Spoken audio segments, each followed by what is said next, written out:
Our second video in the second news column on today's homepage unveiled and documented the reality that passing a STAR test in Texas at every grade in every subject tested included students whom Texas' own system describes as performing below grade level.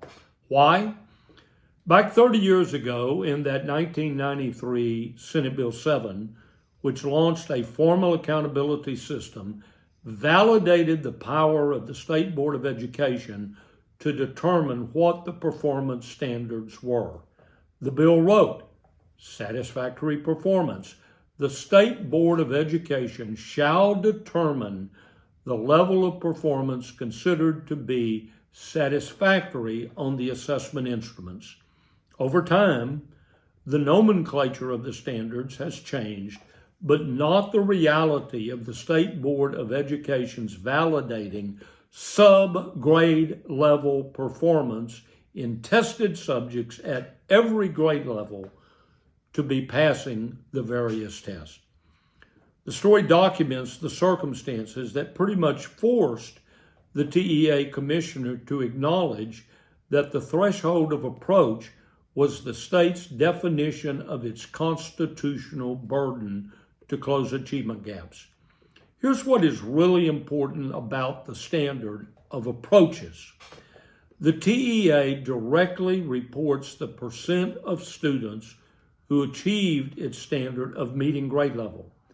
But by including students who meet grade level in the reporting of students approaching grade level, it disguises in its official reporting the percent of students who just scored in the approaching standard or passed the test but were below grade level.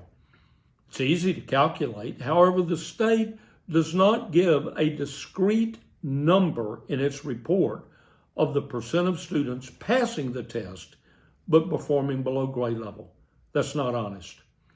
The story focusing upon the acknowledgement of the TEA commissioner opens this can of worms, which will be followed extensively, including documenting the performance standards of approaches or pass the test or achieve grade level.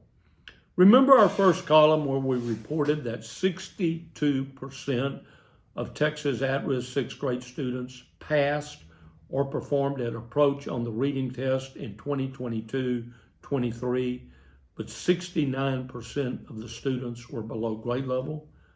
62% pass, but 69% below grade level.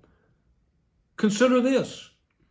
In that test, sixth graders needed to achieve a 36% raw score content mastery on the test questions to pass the test, and 56% raw score content mastery to achieve grade level. When most of us were in school, those grades would have been F. This story opens a big door, and we'll be walking through that door carrying a sledgehammer going forward.